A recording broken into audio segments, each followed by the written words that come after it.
Welcome to this episode of Revolution Ideology. I'm Nick, I'm Jared. and in this episode, we are finally finishing out Albert Camus' The Rebel. This is part 5, Thought at the Meridian. So if you haven't been following along, you can catch up by watching parts 1 through 4. But this is the conclusion. This is the final section where he basically wraps up his ideas, though not as well as I wanted him to, which we will clearly talk about.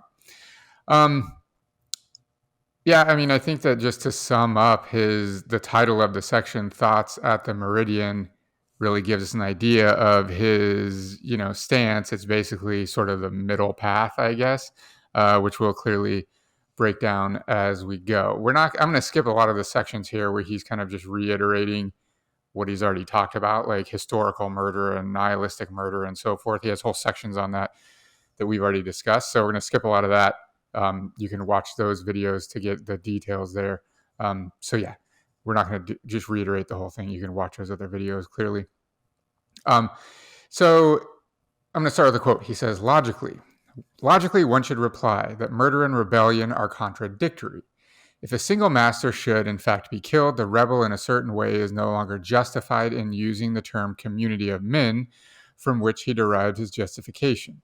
If this world has no higher meaning, if man is only responsible to man, it suffices for a man to remove one single human being from the society of the living to automatically exclude himself from it. So basically he says, the second that a rebel murders another human, they've basically violated humanity in a sense. If we remember, the rebel, when he takes his first rebellious act, and Camus uses the example of the slave rebelling against his master. In the instant of that rebellion, he recognizes something valuable within himself, and then as a result, valuable within all other human beings. So the second that he murders in the spirit of rebellion, Camus claims he can no longer really call that pure rebellion. He's violated the human pact and those things, that aspect of himself and that aspect of all of the humans that are valuable. Anything you want to add on that one? So from a purely historical standpoint, when I read this, and I've thought about it in like the earlier sections as well, this idea of like murder and rebellion and trying to find a way to rationalize or justify murder, which Camus is arguing against, of course, very clearly.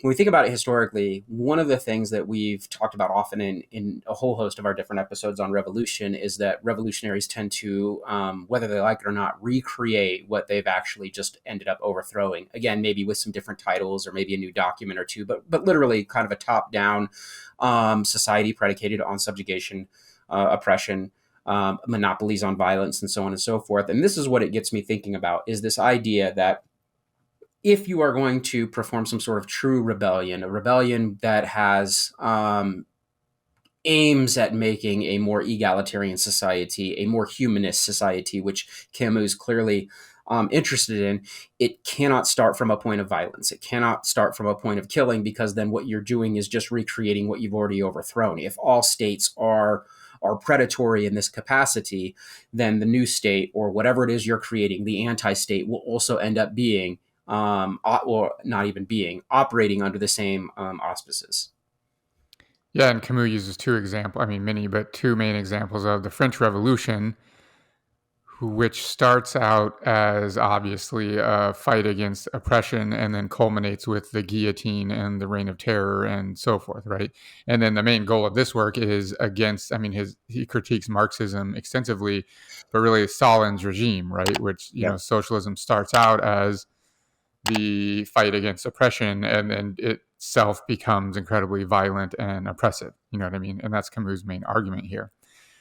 He continues, the rebel has only one way of reconciling himself with his act of murder, if he allows himself to be led into performing it, to accept his own death and sacrifice. He kills and dies so that it shall be clear that murder is impossible. He demonstrates that in reality he prefers the we are to the we shall be. Beyond that farthest frontier, contradiction and nihilism begin. So basically, Camus argues that the rebel can only murder if he himself is willing to die as well as a result of this action, because only then can it be demonstrated and maintained that murder is wrong, right? Both, both Yeah, go literally ahead. and figuratively, though, right? Like that goes Mm-hmm. back to that idea that I was just trying to articulate. Like, if you are willing to kill for this cause, then the cause itself or your act of rebellion also dies. Mm-hmm. So, Yep. Yeah, I like that. Yeah. So essentially, for Camus, the only just, quote unquote, just murder is the one in which the murderer also willingly accepts his own death. And then Camus frequently throughout, and early on, in fact, and then in this section as well, uses the example of Ivan Kalyayev. Kalyayev? That's probably right. We're going to get shredded by someone that speaks Russian that my pronunciation yet again, but whatever. Ivan Kalyayev, who I'm not going to do a whole background on, but he was a Russian revolutionary socialist and assassinated one of the Grand Dukes in 1905. His actual story is pretty interesting. In prison, so he bombs this coach, assassinates the Grand Duke. Then he gets arrested on sight. That night or the next morning, I don't remember exactly the dates, the Grand Duke's wife visits him in prison, and she is a Christian, and she says, I've already forgiven you for killing my husband. If you repent, I will go to the state and ensure that your life is spared and that you are not executed. And Kalyayev absolutely refuses to do so. He essentially wants to get wants to be executed by the state. Actually, he does call it murder, but he wants to be executed by the state, as an example of the state's oppression and so forth. And he's already accepted his own death through this act of assassination. Although I guess he takes issue with being called an assassin, but whatever. That's neither here nor there. Anyways, this is Camus' example, is my point, of this revolutionary socialist that kills this Grand Duke and then absolutely refuses to have his life spared, and willingly he ends up getting hung in the gallows after a very brief trial. So this is Camus' example of sort of the just rebel, I guess. And interestingly, Camus wrote a play actually about Kalyayev and that night and what ended up happening. It's called The Just. If you're curious, you can Google it. Sometimes translated in English as The Just Assassins. But it's about that night and the Revolutionary Socialist group and the assassination, and then the Grand Duke, his wife visiting him in prison, et cetera, et cetera. It's kind of interesting. So anyways, that's Camus' sort of like archetypical example of a rebel who murders but then is willing to sacrifice his own life. So for Camus, any rebel who murders but is not willing to accept their own death is contradictory and nihilistic. And for Camus, there are two types of this contradictory murder: nihilistic and historical. We're not going to talk about those here because he talks about them extensively. He has whole sections of the book about nihilistic and historical murder, which we've covered in other videos. So you can watch the first, sections 1 through 4 if you want more detail there. So skipping those sections of this section and going on to moderation and excess. Camus talks a lot about moderation and living in either consuming in excess or limiting yourself to a lifestyle of moderation, and how that relates to the rebel and so forth. He says, quote, "We now know, at the end of this long inquiry into rebellion and nihilism, that rebellion with no other limits but historical expediency signifies unlimited slavery. To escape this fate, the revolutionary mind, if it wants to remain alive, must therefore return again to the sources of rebellion and draw its inspiration from the only system of thought which is faithful to its origins, thought that recognizes limits." So Camus here says rebellion within limits is the only just rebellion, and he argues that things like Stalin's, historical rebellion inspired by Marxism is a revolution without limits. It's willing to kill, it's willing to murder, right, in the name of rationality and history and so forth, etc. And then the next section is thoughts at the Meridian, and this is where we really get to the meat of Camus' sort of conclusion. Anything to add before we continue? No, I mean, I know he's focusing here heavily on Stalinism, and I mean, obviously, as a derivative of Marxism and where it might go awry, even though he also critiques as pure Marxism as well. But it got me thinking, of Hmm. course, of capitalism, right? Like, there's no Yeah. moderation and excess, of course, within the system. So whether we're Hmm. talking about socialist rebellion or capitalist rebellion, if we want to pick on the U.S. War for Independence or French Revolution or things along those lines, neither was able to moderate itself. The ideals were not, both the ideals and the practices were not able to moderate themselves. Yep. He says, quote, as for knowing if such an attitude can find political expression in the contemporary world is easy to evoke, and this is only an example, what is traditionally called revolutionary trade unionism. So Camus says there's actually an example of this happening in the modern world, modern at his time, right? He's writing in the 1950s, very into the 1940s, early 1950s, trade unionism. And he gives a bunch of examples of, trade unionism has successfully achieved the 40-hour work week and so forth. And this is effective, according to Camus, because it starts with reality as its basis, right? He has issue with rebellion that starts in the ideal, and he critiques like Sade and Stirner and so forth. He calls them the philosophical revolutionaries, right? Essentially, he says, quote, it is because trade unionism started from a concrete basis, the basis of professional employment, while the Caesarean Revolution starts from doctrine and forcibly introduces reality into it. So he's saying essentially, let's just use Marxism as the example because that's his main example throughout the book. Marxism starts as a way of thinking and then tries to make reality mold into this philosophy. But he says trade unionism starts from concrete reality, right? The worker, professional employment, so forth. And then from there creates this rebellion. Now, let's pause here and talk about many people interpret Camus' conclusions of The Rebel as some form of anarchism. In fact, he's often charged with anarcho-syndicalism in this work, specifically in this section, specifically because he talks about trade unionism. And there are some others that we'll talk about in a few minutes, quotes where he alludes to this way of thinking. Very clearly, I think this section has anarchist undertones for sure, trade unionism being just one. Though I will argue that his mention of trade unionism isn't itself necessarily anarchist. It's not as if the anarchists have a monopoly on trade unionism. Socialist trade unionism is just as prominent as anarchist trade unionism, especially when Camus was writing in the 1950s. Right? Anything to add to that?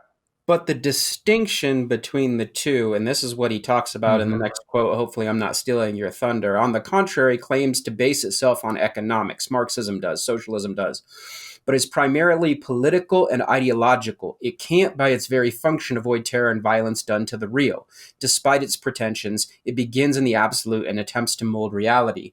The difference here is that with these trade unions that he's romanticizing, maybe, and again, he doesn't use this term, we're using it, these more Mm-hmm. anarchist type of trade unions or syndicalist type of trade unions, they're actually more, and it's kind of funny, historically material than Marxism itself, because they're starting from the point of departure of the workers themselves that are actually engaged in whatever this specific work is, whatever this trade is. They are the ones that are collectively organizing, and then, of course, creating those relationships with the other organizations rather than having it brought in from the top down by a Politburo, so to speak. Does that make sense? Yeah, 100%. Yeah, and I think that's his main point. And we have to remember, right, earlier on, he charges Marx with being a prophet, right?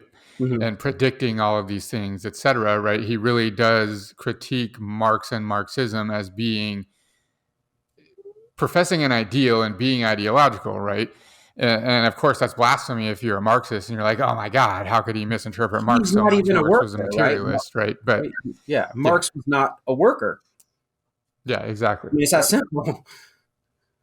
Quote, on the very day when the Caesarean Revolution triumphed over the syndicalist and libertarian spirit, revolutionary thought lost in itself a counterpoise of which it cannot, without decaying, deprive itself. Now let's fill in terms here, right? He says, over the syndicalist and libertarian spirit. Very clearly, he's talking about anarchism, even though he doesn't specifically use that term, right? This is why people say this section is anarcho syndicalist, coming from Camus, which I think obviously is justified. Um, basically he argues that when Marxism became more popular than anarchism, revolutionary spirit lost the aspect of itself which prevented it from, decaying into totalitarianism. He says that was the turning point of rebellion, when Marxism became the most common form of rebellion, right? When the anarchists were defeated, and learn about the Spanish Revolution, etc., right? When that happened, that's when revolution became totalitarian, because it lost the aspect of it that had any kind of moderation and limiting factor to it. What do you think about that? The first thing I wanted to talk about that actually jumped out to me real quick was the idea that he's calling this the Caesarean Revolution, as in after I was hoping you were going to explain that. Yeah. And I can only read between the lines here as not the expert on Camus that you are, and I don't know that you'd call yourself an expert, but you definitely went through this as the sociologist in more depth than I did. But as the historian, when we think of what Julius Caesar, and that's what I think he might be referencing, it was top down, right? This was a top down revolution. Caesar was wild. He was a populist. He's wildly popular for a host of reasons. I'm not going to go through all of Roman history right now by any stretch of the imagination. But what Caesar was attempting to do was make better conditions for the common people, as well as, of course, importantly, veterans and his soldiers, which were being wildly mistreated by the prior regime and the Senate and so on and so forth. But he was doing this with a very heavy hand, which is what made it so controversial. So he is trying to make Rome, or at least Rome for Romans specifically, a more equitable place for the actual heavy lifters of the empire, right? Soldiers and workers and so on and so forth. That's literally what he was doing. So he is a champion of the people, a populist, but he's doing it in a totalitarian way, which is where a lot of the blowback comes from. Well, fast forward millennia here, that's essentially what the socialists are doing as well. And I think that's where Camus is coming from is, I mean, that's what he's critiquing, and what he's arguing is if this is the way that the rebellion is going to take place, there's no way to moderate that. It will continue to get out. It will go further and further out of control. In the case of Caesar, of course, he ends up being assassinated. In the case of a Stalin or so, I mean, it ends in gulags, right? Mm-hmm. Yep. I mean, that's my take. I'm not sure if that's exactly what you were looking for. No, that's exactly correct. Yeah, okay. And that's exactly what he's saying when he's saying this is Caesarean, revolution. That's exactly what he's saying. Yeah. My critique here, and I guess we should just say, right, for the most part, sections 1 through 4 of this series, we haven't really critiqued, I don't think, Camus very much, but I'm going to here in this final conclusion section. I don't agree, I guess, with Camus that anarchism has some inherent limiting factor, right? That it has something just fundamental of anarchist philosophy and action prevents it from eventually decaying into totalitarianism, right? I don't really see that, and Camus doesn't actually explain in depth his position there, which I think is unfortunate, I guess. I'll just say that. But isn't it the promise of the ideology? We already have a whole episode on whether anarchism is an ideology or not. I know you took more the stance that it is, and I took more the stance that it isn't. But regardless, let's say that it is. Isn't that the promise of something that has actually never completely come to fruition? I think that's where he's coming from in the 1950s when he's writing. We've seen what a rebellion, by Julius Caesar looks like. We've seen what the French Revolution looks like. We've seen what the U.S. War for Independence looks like. And when he's writing, he sees what the Bolshevik Revolution looks like. And we know that none of those exercised any moderation. We, and maybe because it's an impossibility, that might be ripe for a future episode, have not seen a full-blown anarchist revolution or rebellion. So we don't know if there is an ability within anarchism to moderate itself. If we look at some of the other philosophers we've talked about heavily on this podcast in the past, the Bakunins and the Kropotkins and the Goldmans and so on and so forth, it certainly philosophically feels like it would be self-moderating, most notably by Bakunin's and Kropotkin's definitions of natural law, like human nature and things along those lines. But then the other revolutions that we've talked about might argue that that's contradictory, that we haven't seen that work in any other revolution. Why would it work in an anarchist one? Right. Camus gets off the hook, right? Like you said, is we've never seen an anarchist revolution get to a point where it could turn totalitarian, right? We clearly have seen it, Camus, like you mentioned, the Bolshevik Revolution, that's what he's critiquing here. We've seen it in those examples, but we've never seen the anarchist revolution. I mean, the closest we've gotten is Spain, and it was, the Civil War didn't allow it to take its course, right? Derailed the revolution completely. Right, so right. We've seen. I mean, Nestor Makhno. We did an episode on them. That got pretty far, but again, that the Bolsheviks themselves are the ones that put that one out. Some would argue like modern ANCAPs or whatever kind of about this, but we would argue, of course, wholeheartedly that you can't do that. You can't you can't have anarchism and capitalism together. That's an impossibility. Not to mention that they have 0% successful as having a revolution. You know what I mean? Right. Yeah. It's fun to be on Reddit, but there's nothing in real life. Yeah, I mean, modern day really at all. Whatever, like making their little camps in Montana or whatever they're doing, but that's not remotely success. That's not even as successful as the anarcho-syndicalists of Spain or the other examples that we brought up. So yeah, Rojava, that's a good one. Not that they're fully anarchist, but they're along in the same thread, I guess. Yeah, right? Democratic confederalism to me reminds me of some sort. I mean, there's a cross section there of like socialism and anarchist philosophy. There's a little bit of I actually thought a lot about that when I was reading this section, right? Because many people say that that's the middle ground between totalitarian socialism, Marxism, etc., and full-blown anarchism. Many people are right. Google Murray Bookchin, right, is the meme, right? That this democratic confederalism that was inspired by Bookchin's ideas is that middle path, right? Maybe there's something to that. Shout out Abdullah Öcalan. Yeah, which we have an episode on that. Check it out if you want to learn more about that. Quote, the history of the First International, when German socialism ceaselessly fought against the libertarian thought of the French, the Spanish, and the Italians, is the history of the struggle of German ideology against the Mediterranean mind. The commune against the state, concrete society against absolutist society, deliberate freedom against rational tyranny, finally altruistic individualism against the colonization of the masses, are then the contradictions that express once again the endless opposition of moderation to excess, which has animated the history of the Occident since the time of the ancient world. I think it's funny that he uses so many euphemisms without ever saying anarchism, right? He mentions the First International. He mentions, what was the one? Trade unionism. He mentions even the Mediterranean mind, but never once does he mention anarchism. I'm sure that there's a reason for that, but I don't know what it is. I don't know enough about, the specifics of why he might not use that term. Maybe just because it would have got him even more quickly, banished from his circle. I mean, him and Sartre blow up and don't speak to each other after this anyways. He might as well have just gone for it, But maybe he didn't anticipate that was going to happen. I don't know. Anyways, he never uses the term anarchism, which I think is really weird. Quote, again, historical absolutism, and by that he's referring to Marxists. Historical absolutism, despite its triumphs, has never ceased to come into collision with an irrepressible demand of human nature, of which the Mediterranean, where intelligence is intimately related to the building light of the sun, guards the secret. Rebellious thought, that of the commune or of revolutionary trade unionism, has not ceased to deny this demand, and the presence of bourgeois nihilism as well as Caesarean socialism.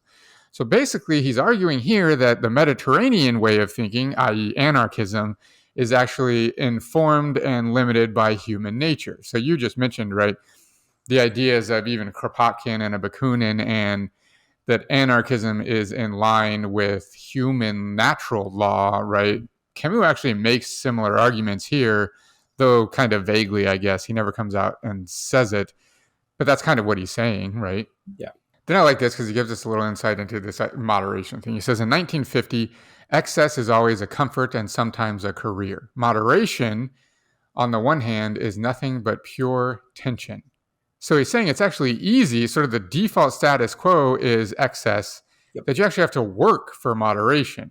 And I mean, this is in the 1950s. Imagine now, right, if Camus could write about what's going on in our century, like, oh my God, yes, excess is the norm. Right, moderating yourself is like a Herculean effort, just to not buy a thing and not exploit someone somewhere by your consuming of goods and so forth. It is literally impossible. Not to mention like the killing of animals and the exploitation of the natural environment and like et cetera, et cetera, et cetera. It's like impossible. You know what I Yeah, mean? it's an Anything easy to way add to out.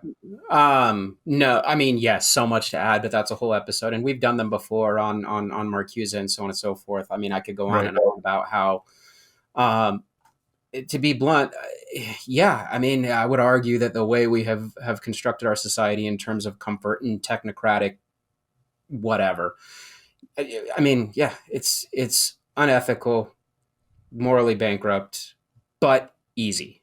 That's why we continue to do it, right? We're lazy, and maybe that's an evolutionary trait, like get access to resources as easily as possible, work smarter, not harder, blah blah blah blah blah blah. But that's what he's talking about here, and finding a way to, again, moderate oneself is so difficult. In fact, that's why I always make the joke that in terms of like pure, like what Buddhism was meant to be, nobody in the West, and in fact most of the East at this point, can practice it, because like Buddhism, and I don't think Camus is even motivated remotely by Buddhism, but Buddhism is moderation, right? It is the middle path. Like that's part of what we find from the Four Noble Truths and the Eightfold Path, is that like there is a middle way, right? Like that's one of those important things. And again, I don't know if Camus read any of the sutras, but regardless, I always make the joke that a Western, or maybe like a Western Buddhist, is not really a Buddhist, right? Because they, just the way our society is structured, it is almost impossible to practice moderation. We're guilty of it, you and I both. So we're critiquing it while also being part of it. You know, all you can do is try and like, there's a spectrum of exploitation and subjugation, and I try and like be as least on that as low on the spectrum as possible. But what he's saying is true, even in my own personal life. It is so hard. It is hard reading food labeled. It is hard always buying like used electronics or clothes or what, like that's hard. It's easier, it's easier just to jump on Amazon or something, so. No, 100%. Yeah. All right. Next section is beyond nihilism. And this is when he says like, we can get past it essentially. He says, quote, "There does exist for man, therefore, a way of acting and of thinking which is possible on the level of moderation to which he belongs. Every undertaking that is more ambitious than this proves to be contradictory." So the second you go into excess is when you create contradiction for yourself and for your rebellion, is his point, right? Quote, "The absolute is not attained, nor above all created through history. Politics is not religion, or if it is, then it is nothing but the Inquisition." That line's fire. I just want to say, politics is not religion, or if it is, then it is nothing but the Inquisition. How would society define an absolute? Perhaps everyone is looking for this absolute on behalf of all, but society and politics only have the responsibility of arranging everyone's affairs so that each will have the leisure and the freedom to pursue this common search. History can then no longer be presented as an object of worship.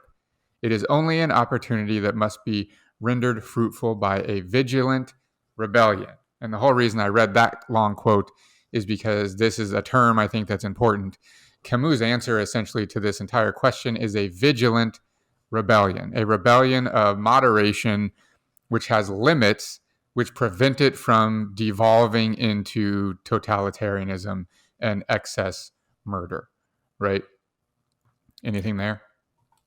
Yeah, I mean, as the history person here, yeah, for sure. I would argue that even though I love teaching history and doing the research and deconstructing ethically constitutive stories and exhuming subjugated knowledge and all these cool catchphrases we've used in other podcasts before, I would argue one of my favorite parts of teaching history is to rebel against the history I'm teaching, right? Like to challenge everything that we've learned of this, rather than celebrate it, rather than celebrating all the actions of the past, challenge them, because it is those actions of the past that we're talking about that don't practice this moderation he speaks of. So we're learning history here to actually learn from it, I think is what he's arguing. That it's good because he uses numerous historical examples. He himself was a pretty strong historian for being more of a social thinker. He uses numerous examples, not again to ever celebrate those histories, but to put them out there to challenge them. He uses them as examples of what not to do. And I think that's where we're at. And you can do this for all of history. And, one of his charges against Marxism is that it's a revolution for history in the name of history. And this quote here, he says, quote, "It is those who know how to rebel at the appropriate moment against history who really advance its interests." So he says the revolutionaries that are revolting for history are not doing anything to advance history. It's those that at the right time revolt against history that actually contribute to its evolution and its progression. Well, and that's what we always talk about. We do it on the first day of every class. One of the reasons we got into this discipline, our respective disciplines specifically, is because we are on a trajectory that we find unsustainable ecologically and economically and politically and socially, and we go on and on. Well, if that trajectory is unsustainable, why celebrate the path that got us here?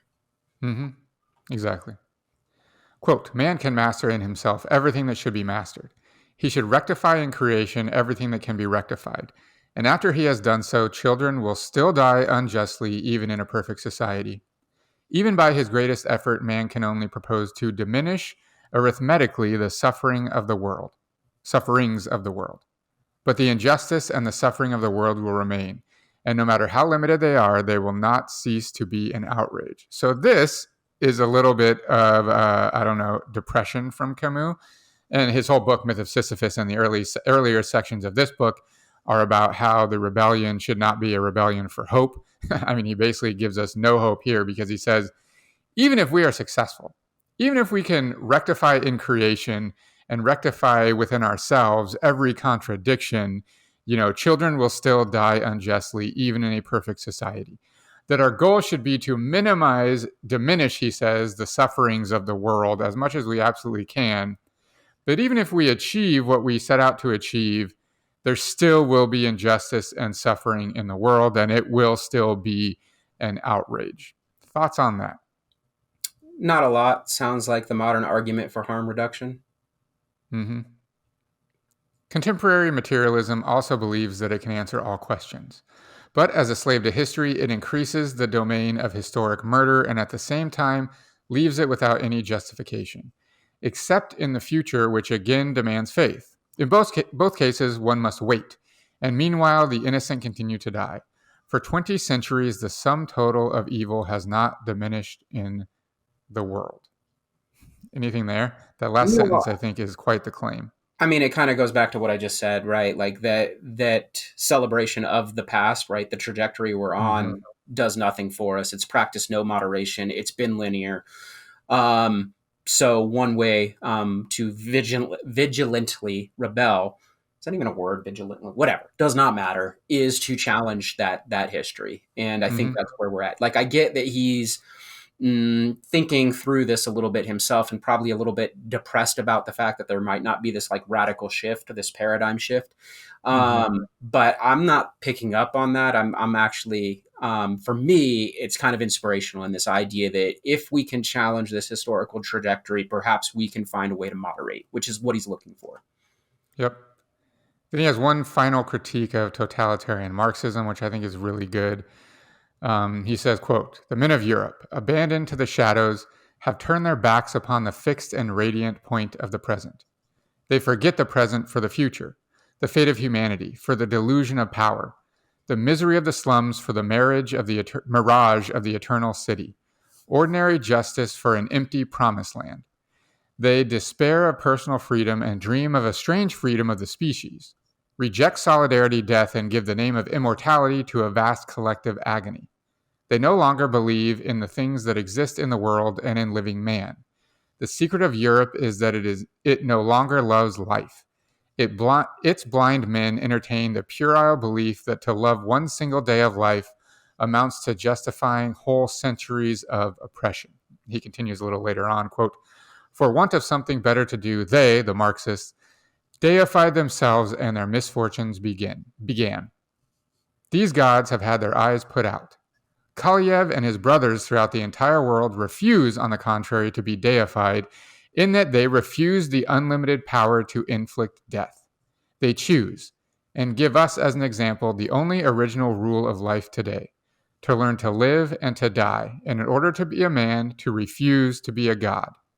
At this meridian of thought, the rebel thus rejects divinity in order to share in the struggle and destiny of all men." Any thoughts on that one?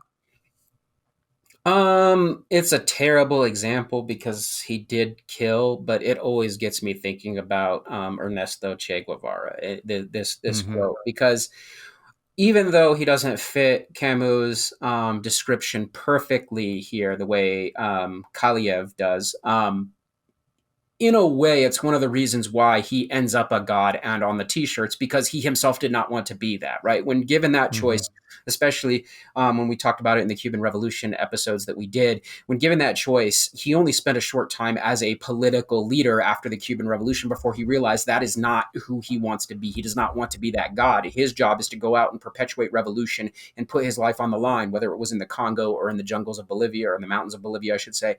Um, and that's what makes him the consummate like hero. He was willing to just perpetuate the revolution endlessly, and to kill and die for that cause, rather than eventually like just call it good, become perhaps the dictator that a Castro did, Mm-hmm.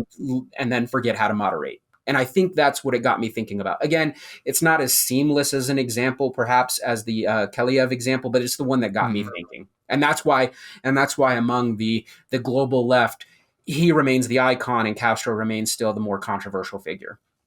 Yep. Yeah. Yeah. I think that's a good example. And then one final quote from Camus, and it's kind of a long one, but this is kind of how he ends out the Ooh, book. I had one more example though, Yeah, go ahead. real quick. It also gets me thinking about Zapatismo, right? Like Mm-hmm. the rebellion, which does have some socialist cues, some anarchist cues, some obviously indigenous Mayan cues, some liberation theology from the Catholic Church. It's got all of those things synthesized into Zapatismo. But the one thing that like kind of bridges it all together, is that they challenge authority not to become the new authority, but to just continue to challenge all authority on a global level. So they themselves don't even want to become that authority. And that's what it also has me thinking about. Zapatistas, including, of course, the very famed Subcomandante Marcos / Galeano, never wanted to become the leadership that they so despised. So, Mm-hmm. Good. Quote: Our brothers are breathing under the same sky as we. Justice is a living thing. Now is born that strange joy with which helps one live and die, and which we shall never again postpone to a later time. On the sorrowing earth it is the unresting thorn, the bitter brew, the harsh wind off the sea, the old and the new dawn. With this joy, through long struggle, we shall remake the soul of our time, and a Europe which will exclude nothing, not even that phantom Nietzsche, who for 12 years after his downfall was continually invoked by the West as a blasted image of its loftiest knowledge and its nihilism. Talking about Nazism there. Nor the prophet of justice without mercy who lives by mistake in the unbeliever's plot at Highgate Cemetery. Talking about Marx. Nor the deified mummy of the man of action in his glass coffin. Talking about Lenin. Nor any part of what the intelligence and energy of Europe have ceaselessly furnished to the pride of a contemptible period. All may indeed live again, side by side with the martyrs of 1905. That's the revolutionary terrorists such as Kalyayev that he's talking about. But on condition that it is understood that they correct one another, and that a limit under the sun shall curb them all. Each tells the other that he is not God. This is the end of Romanticism. At this moment, when each of us must fit an arrow to his bow and enter the lists anew, to reconquer within history and in spite of it that which he owns already, the thin yield of his fields, the brief love of the earth. At this moment, when at last a man is born, it is time to forsake our age and its adolescent furies. The bow bends, the wood complains. At the moment of supreme tension, there will leap into flight an unswerving arrow, the shaft that is inflexible and free. What do you think? I mean, it itself, it critiques romanticism, and in and of itself, it is romantic. Mm-hmm. Um, I mean, it's a fine conclusion. Even kind of looking at the notes that you have provided for us here. I mean, you say one must rebel in moderation to prevent nihilism or totalitarianism, um, and I agree with that.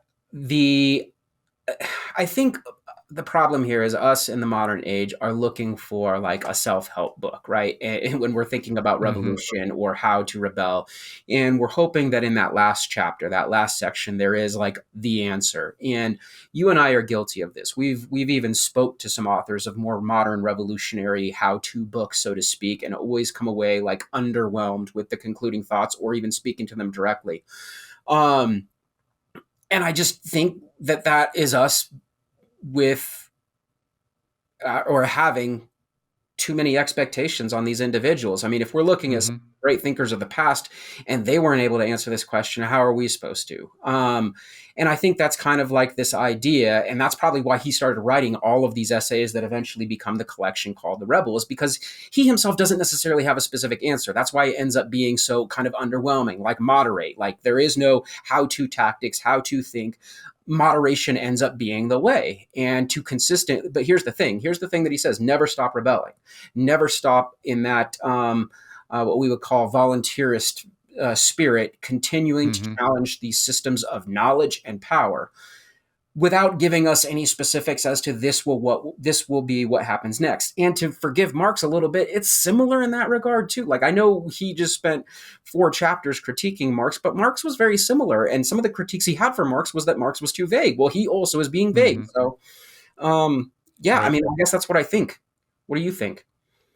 So the overarching question of this book, right? We talked about how the question in the myth of Sisyphus was whether or not suicide was justified. Right. The question he's asking in the Rebel is whether or not murder is I guess I justified. didn't. Yeah, I did not touch on that. Yeah. Well, go ahead. And What? he very clearly gives us an answer that murder is not justified. However, it is necessary, according to Camus. And the true rebel must fight against death, even if killing while doing so, I guess. And that the rebel must be willing to accept his own death without becoming a martyr, without becoming deified, without killing for an ideal, but I mean, immediate, right? Like that's why I think he uses the Kalyayev example, because it's, this one man took one life and then accepted his own death very cleanly and neatly within a very short period of time. He had the chance to repent and have his life spared very clearly. And he specifically said, no, I will not do that. I have killed and therefore must be killed. Right. That's why the Kalyayev example is so clean for Camus.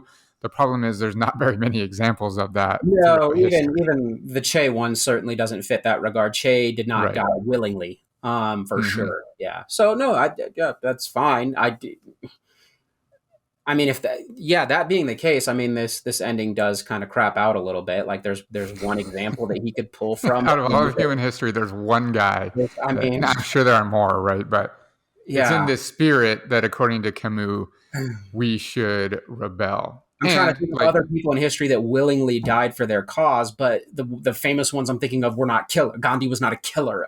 If mhm. Jesus of Nazareth actually existed, he was not a killer, right? Like these weren't killers. But So, even then, it's important. You say, who are these people that died for their cause? I think that that's a really important distinction to make. and I guess Gandhi did not Camus would also argue willingly that die. He was we assassinated. shouldn't die for our cause, Yeah. that Kalyayev even didn't die for a cause, that he died for a murder. You know what I mean? He Yeah, didn't fair die enough. for Yeah, yeah, revolutionary fair enough. socialism. He died because he committed murder. I think that's probably the best way that Camus could have worded it. Right? He Right. may have murdered for a cause, but he died for his murder, I guess, is a good way of putting it. So my final thoughts then are like so much of these essays, and again, that's what the Rebel is. It's a collection of essays. It's not like a narrative specifically, and it Mm-hmm. wasn't all written at one time to be seamless, which is why I'm willing to admit, those of you that are listening, if you're going to read this for yourself, you're in for a little bit of a slog. We found it to be a little bit of a slog Mm-hmm. because it's not. He didn't write it all at once. It's a collection of things, and so a lot of it overlaps, and there's a lot of repeating, and so on and so forth. But regardless, stepping away from that for a second, most of this is fire. His critiques of Marxism are fire. His suggestions, his historical examples are fire. There's so much good in here. To come away with this with like a feeling of inadequacy because it's not the conclusion we want. It is not the how-to manual, how to feel about being a rebel in today's society.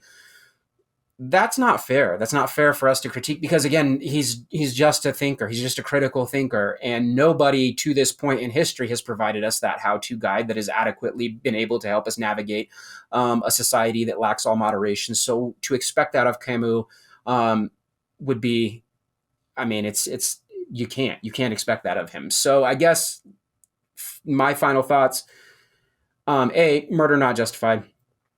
B, this collection is great. And C, conclusion is inconclusive. What do you think?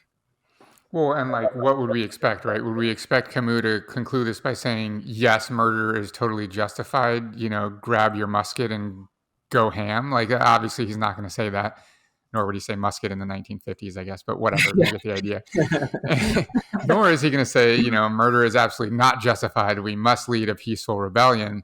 Clearly, he's not going to say that. And he would never say any of those things because he doesn't actually believe in absolutes, right? It's this messy middle ground, moderation. I also want to say one thing before we go, because I forgot to mention it earlier, which is why Kalyayev is even a better example.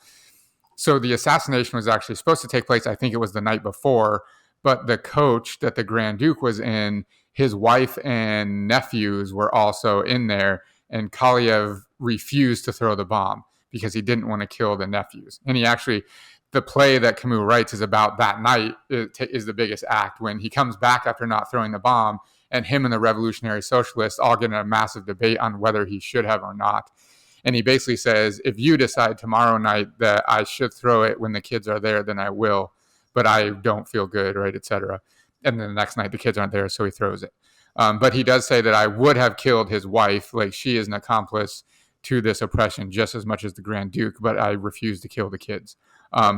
So Kalyayev even not only represents, right, this, he's willing to die for his murder, but he also represents this moderation, right? He refused to kill the children, which would have been excess, apparently, in Camus' eyes. It certainly was in Kalyayev's eyes. So it's this, middle path, this murder and willing to die for the murder and so forth. So that's Camus, the rebel. I hope we did it somewhat justice. I know we were kind of all over the place, but frankly, Camus is all over the place in this work. So there's 5 episodes of the 5 parts.